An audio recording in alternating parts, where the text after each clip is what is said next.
नमस्कार दोस्तों, स्वागत है आपका आपके अपने ही YouTube चैनल लक्ष्य क्लासेस पर। रोज की तरह आज भी हम सामान्य हिंदी के कुछ महत्वपूर्ण प्रश्नों पर चर्चा करेंगे। जल्दी से सब लोग जुड़ जाइए, शेयर कर दीजिए अपने दोस्तों में सेशन को ताकि सभी लोग जल्दी से आ जाएं। जल्दी से लाइक शेयर सब्सक्राइब कर दीजिए और जल्दी से जुड़ जाइए सब लोग। चलिए चलते हैं हम अपने प्रश्न पर।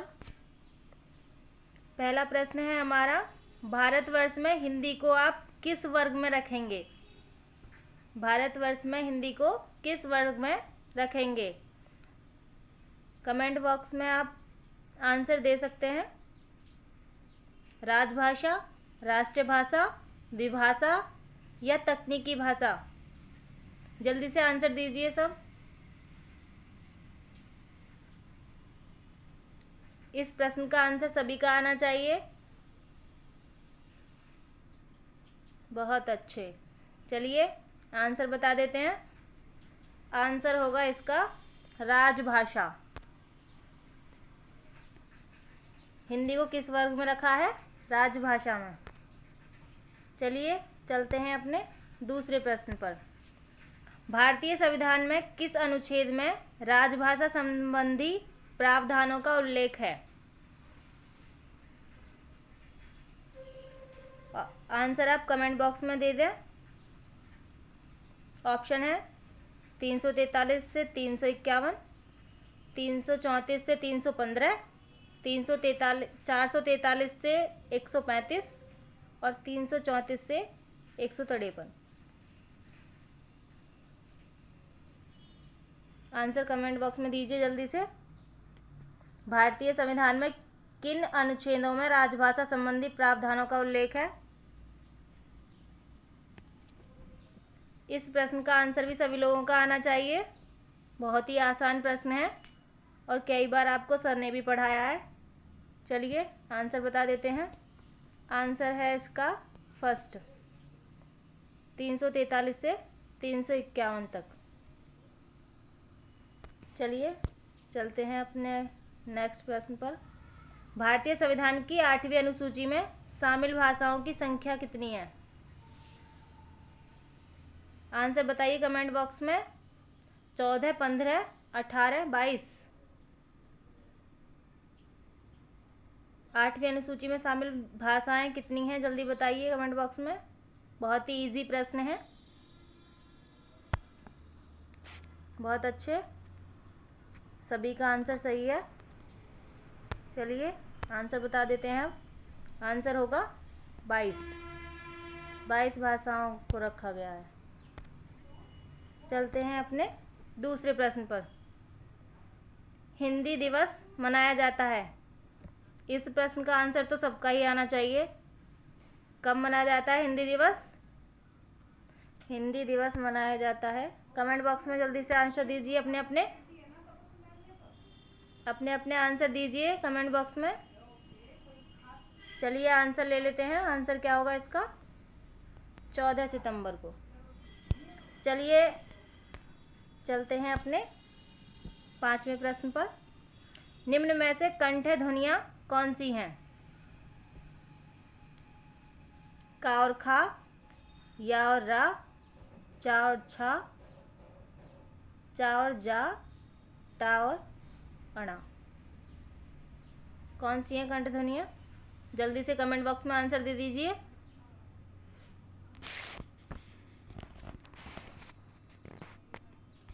चलिए आंसर बता देते हैं हम।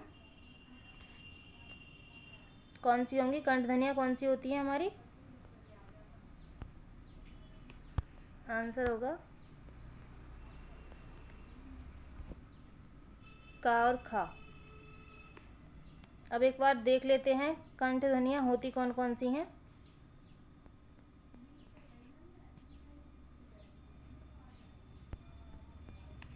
ए भी हमारी कंठ ध्वनियाँ हैं, आ भी कंठ ध्वनियाँ हैं,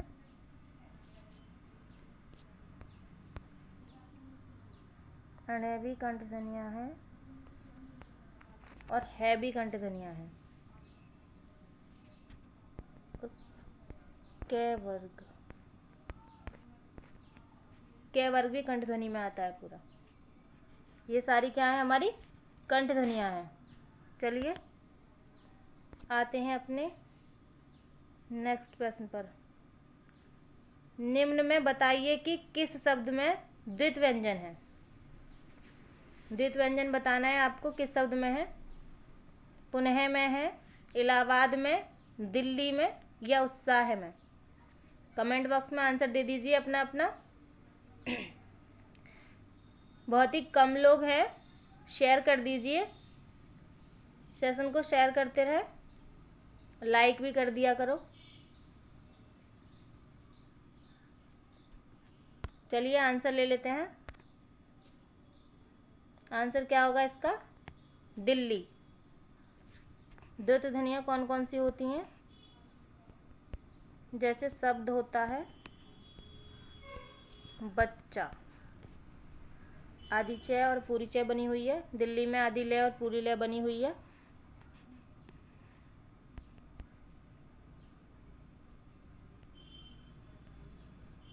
कच्चा, ये शब्द भी द्वित व्यंजन में आएगा। पिल्ला, ये शब्द भी द्वित व्यंजन में आएगा। समझ गए होंगे सब लोग अब। चलिए चलते हैं अपने नेक्स्ट प्रश्न पर। निम्न में से नासिक्य व्यंजन कौन सा है। जल्दी से कमेंट बॉक्स में आंसर दे दीजिए, नासिक्य व्यंजन कौन सा है। श, या, गा और जा, इनमें से कौन सा नासिक्य व्यंजन है। चलिए आंसर बता देते हैं।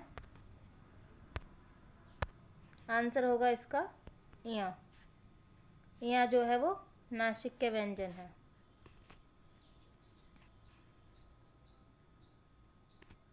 चलिए चलते हैं अपने अगले प्रश्न पर। छह ध्वनि का उच्चारण स्थान है। छह ध्वनि का उच्चारण स्थान क्या है, कमेंट बॉक्स में बताइए आंसर। दंतव्य है ये, ओष्ठ है, तालव्य है या वतस्य है। कमेंट बॉक्स में आंसर दे दीजिए जल्दी से। आंसर क्या होगा इसका, आंसर होगा तालव्य। छह तालव्य ध्वनि होती है। तालव्य ध्वनि में च वर्ग आता है पूरा, च वर्ग पूरा आता है। ई, बड़ी या, शा और चा वर्ग, ये सब क्या होते हैं, तालव्य व्यंजन होते हैं। चलिए आते हैं अगले प्रश्न पर। शुद्ध वर्तनी का चयन करना है। इसमें ये शब्द लिखा हुआ है ज्येष्ठ, ये कौन सा शुद्ध लिखा हुआ है ये आपको देखना है और देखकर कमेंट बॉक्स में आंसर देना है। चलिए जल्दी से अपने अपने आंसर बता दीजिए। सेशन को लाइक भी कर दीजिए और शेयर भी कर दीजिए। चलिए आंसर बता देते हैं। शुद्ध वर्तनी है इसकी डी।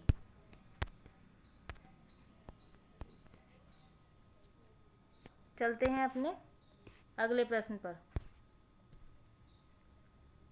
शुद्ध वर्तनी का चयन करना है। इसमें भी शब्द लिखा हुआ है ऋषि और ये देखना है कि कौन सा वाला हमारा सही है।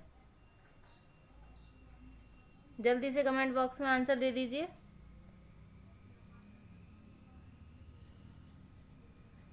बहुत ही आसान प्रश्न है ये। चलिए आंसर दे देते हैं। इसका आंसर होगा बी, ऋषि। चलते हैं अपने अगले प्रश्न पर। इस प्रश्न में भी शुद्ध वर्तनी का चयन करना है। श्रृंगार लिखा हुआ है, ये बहुत ही इम्पोर्टेंट प्रश्न है, एग्जाम में काफ़ी बार आ चुका है। चलिए सभी कमेंट बॉक्स में आंसर दें इस प्रश्न का।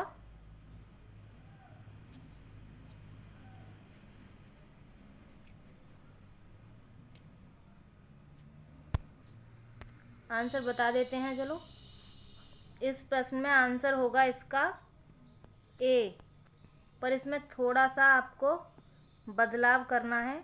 बदलाव क्या करना है कि ये श्रृंगार ऐसे लिखना है आपको, ठीक है। ये जो ये वाला है ये नहीं लगाना है, ठीक है। चलिए आते हैं अपने अगले प्रश्न पर। शुद्ध वर्तनी का चयन करना है। इसमें भी शब्द लिखा हुआ है कवियत्री। कवियत्री शब्द कैसे लिखा जाता है वो आप कमेंट बॉक्स में अपना आंसर दीजिए।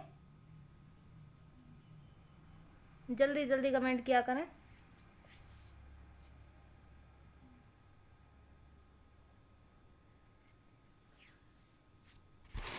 चलिए आंसर बता देते हैं हम। आंसर होगा आपका सी।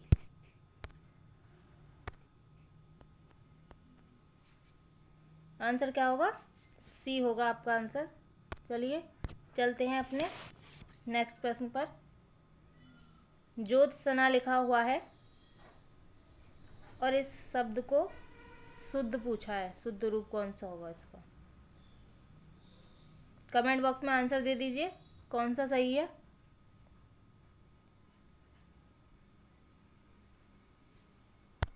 चलिए आंसर दे देते हैं अब हम इसका। आंसर होगा बी। चलते हैं अपने अगले प्रश्न पर। सेनापति एक सहस्त्र सैनिकों के साथ युद्ध में पहुंचा। इसमें सहस्त्र शब्द को लिखना है कि सहस्त्र जो लिखा हुआ है वो शुद्ध कौन सा है। कमेंट बॉक्स में अपने अपने आंसर दे दीजिए।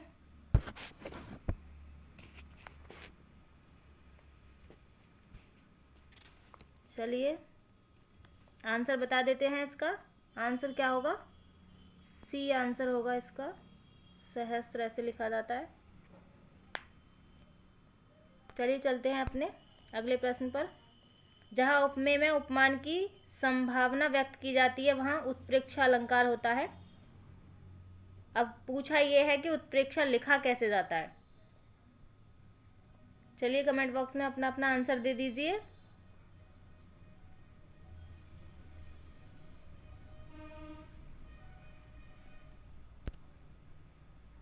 आंसर क्या होगा हमारा? आंसर होगा हमारा सी, उत्प्रेक्षा। आज के सेशन का ये लास्ट प्रश्न है। सेशन को लाइक कर दीजिए, शेयर कर दीजिए और सब्सक्राइब भी कर देना।